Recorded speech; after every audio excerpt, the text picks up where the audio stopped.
Hello and welcome back to another video. Today I'm going to be reviewing this Gravastar Mercury V75 HE. This board was sent out to me by Gravastar, but it being sent out will not change my thoughts or opinions on this product. So let's get into this keyboard. So first off, let's get into the box. You have a really nice box. It has a sleeve and then a nice underbox.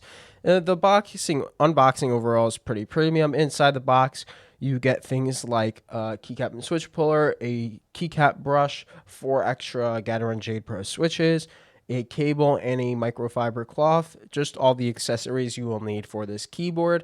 And then moving on to the keyboard itself, the specs: this keyboard supports up to 8K polling. It is adjustable polling, so you can go down to 1, 2, 4.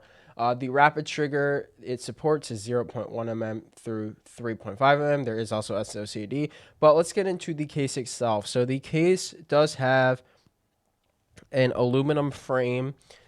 It's nice, cold to the touch. Then it has a plastic bottom, so this is not a full aluminum case. Then it does have 2-stage adjustable feet. It has RGB cutouts all on the sides of the keyboard on the aluminum frame, so it's not a full aluminum frame. It does have a center USB and a rapid trigger off switch. You also have the Windows and Mac off switch. And this is tray mount, so you won't get an insane flexy typing experience, but a lot of gamers might prefer tray mount anyway. In terms of these switches, this keyboard does have Gateron Jade Pro switches. The Gateron Jade Pro switches are a pretty good switch. I've had them in a lot of keyboards. They're reliable. They feel decent. They sound decent. The overall sound profile of this keyboard for a keyboard with a plastic bottom is pretty good. This keyboard doesn't sound anything insane, but I do think it has a really nice sound profile to it. And there will be a sound testing. Then in terms of the stabs, so the backspace, enter, and shift came in fine. There was no ticking. The stabs were fine. They weren't too heavy, but the spacebar stock was a bit too rattle. You'll hear it in the sound test. I did lube it a little bit and it sounds a little better, but it is going to be ticky, so you might want to have to tune it yourself. I'm just letting you know if that bothers you. In terms of the keycaps, so the keycaps have an issue where the legends are impossible to see RGB on, RGB off, no matter the color, because you have black transparent keycaps and then you have black legends. They really should make the legends on this keyboard white, because gaming, it's not an issue using this keyboard, but it's impossible for me to type. I'm constantly mistyping on this keyboard because I can't see the legends.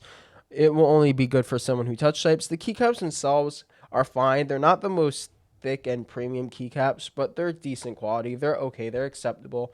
There is a volume knob on the top right. It's pretty nice. You can adjust your volume. You can mute your volume. I don't think you can remap it though, but it's such a nice feature that's part of the keyboard. In terms of the software, it's a pretty standard, decent software. You're able to easily change your settings, and you can customize the RGB. You can change the RGB on the side and front bar, and you can change the top. You can have it separate or the same. In terms of performance in game, so I couldn't find any latency tests anyone has done this, any performance tests. All I can find is that the booting performs better. So I don't know the exact test. In terms of actual like in-game feel and responsiveness, this board doesn't feel as responsive as some of my top HE keyboards like the Venom 60 HE or the Neo 65 HE, but it does feel decently responsive. I do think this is a good keyboard for gaming. In terms of pricing, this comes in at $144 on Amazon with a coupon. The MSRP is $180. Overall, do I think it's worth it? So at $180, I think it's a bit much, but at $144, I think it's a good price. If you're looking for the best possible 75% where you want full aluminum, there are better things out there like the Slice 75. So if you're looking for the best possible 75% keyboard, I will not recommend this one. But if you love this aesthetic, you don't care for the best performance, and you just want something super cool, super unique, then I can easily recommend this. $144 is a very fair price for this board. It feels super premium, even though it isn't full aluminum. The design is amazing, the best design I've seen on a keyboard. So yeah, if you're looking for a unique design with something that has pretty decent performance, I will recommend this, and I will leave it off with the sound test. See you in the next.